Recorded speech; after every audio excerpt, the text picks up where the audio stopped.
Ya, ada saja pemirsa, ini ulah dari oknum nakal demi meraup keuntungan, status pasien positif COVID-19 pun dibuat supaya anggarannya turun. Siapa yang bermain? Itu akan saya jawab pemirsa. Sudah hadir lewat sambungan Zoom pemirsa dengan Bang Nasir Jamil yang merupakan dari Banggar DPR. Bahkan juga sudah ada Dr. Kunchoro Adi Puryanto, Ketua Perhimpunan Rumah Sakit Indonesia. Saya mau ke Bang Nasir Jamil lewat sambungan telepon. Bang Nasir, ketika Banggar kemudian sudah tahu bahwa ternyata ada celah-celah dari oknum nakal yang meng-markup dana supaya turun dana COVID-19, tapi status pasien diubah. Pertanyaannya, berapa banyak yang bermain seperti itu dan berapa besarannya?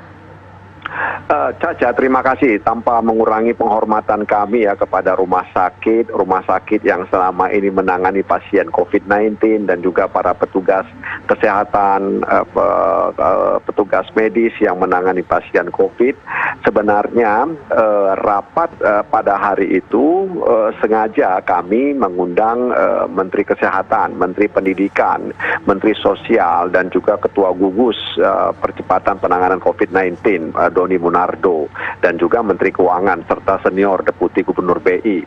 Jadi waktu itu memang sebenarnya kami rapat sebelumnya kita di Banggar sedikit kecewa karena anggaran kesehatan yang dianggarkan dalam penanganan COVID ini kan 87 sekian triliun.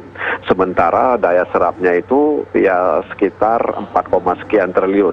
Artinya 5, sekian persen. Sehingga kita perlu tanya kenapa. Nah, kemudian dalam rapat itu Ketua Banggar Pak Said itu kemudian menyampaikan sejumlah informasi terkait dalam tanda kutip kenakalan ya oknum-oknum di rumah sakit dalam rangka untuk mendapatkan anggaran yang lebih besar terkait dengan pasien yang kena COVID ya, lalu dia sampaikan seperti itu.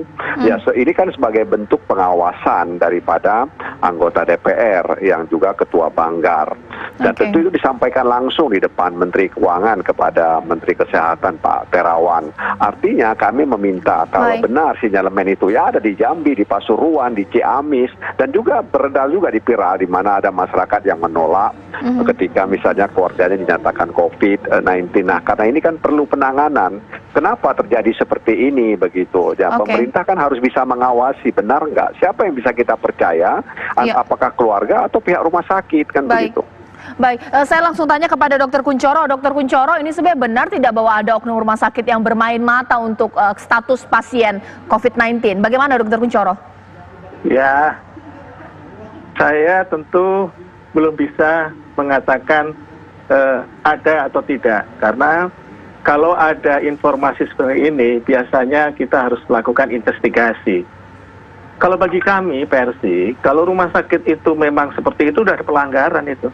Fraud, kecurangan, tindak saja. Tetapi tentu melalui klarifikasi, investigasi yang benar gitu bersama-sama gitu. Ya. Agar supaya itu tidak terjadi lagi gitu.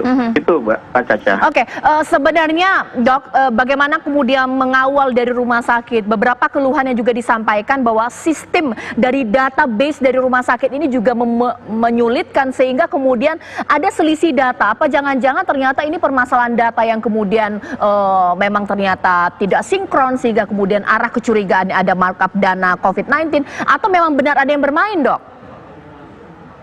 Saya sih di era sekarang, di era saat ini itu sudah banyak perubahannya ya. Di awal-awal tuh kayak kaget semuanya.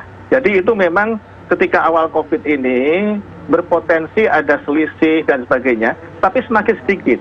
Lebih-lebih sistem informasi ini sekarang udah jadi satu nih, ya. Satgas sudah jadi satu, semua jadi satu, lembaga jadi satu. Jadi informasi yang berjenjang tentu di daerah kabupaten kota itu kalau nggak, ini kan dianukan oleh Dinas Kesehatan Kabupaten Kota terus berjenjang ke atas, itu sudah mulai teratur. Saya menyadari nggak sempurna ya, ada nggak sempurna, pasti ada selisih-selisih ketidaksempurnaan. Nah oleh karena itu kita mengajak semuanya, ini perang nih, musuhnya nggak kelihatan ya, semua saja masyarakat itu kita keroyok bareng gitu Mbak Caca. Baik, terakhir kemudian Bang Nasir Jamil singkat saja, kemudian kalau kasus ini diungkap juga harus tahu apa jangan-jangan ternyata karena kurangnya anggaran dari rumah sakit sampai mereka harus berbisnis atau mungkin jadi ada pihak besar yang kemudian bermain dari memainkan data sehingga bisnis COVID ini terjadi, Bang Nasir Jamil. Bang Nasir Jamil? Iya, saya nggak begitu dengar. Ya, Bang Nasir Jamil, sebagaimana kemudian DPR dan Banggar juga bisa mengungkap ini sehingga kemudian jelas yang bermain siapa, rumah sakit mana, dan kemudian menindak secara hukum? Iya, tugas pemerintah sebenarnya, dan tentu kita punya institusi penegak hukum untuk mendalami, ya seperti yang disampaikan Profesor tadi. Artinya memang sinyalemen ini itu memang harus ditindaklanjuti, ya karena itu sudah viral, kemudian terjadi di beberapa rumah sakit, ya. Kita tidak memungkiri, memungkiri bisa jadi karena insentif untuk petugas medis itu belum berjalan sesuai dengan yang diharapkan. Padahal dana untuk penanganan COVID ini, kesehatan ini seperti yang saya katakan di awal tadi 87, sekian triliun. Kenapa belum sampai? Kenapa belum kemudian insentif itu diterima oleh petugas-petugas kesehatan, tenaga-tenaga medis di rumah sakit? Ini yang perlu kita tanyakan kepada pemerintah, dan tentu saja kami berharap sinyalemen ini bisa ditindaklanjuti oleh pemerintah. Baik, ini kita kawal bagaimana kasus ini akan berjalan. Terima kasih Bang Nasir Jamil, terima kasih Dr. Kunchoro. Ini menjadi akhir Apa Kabar Indonesia Malam. Saya Cica Anissa, terima kasih, selamat malam, sampai jumpa.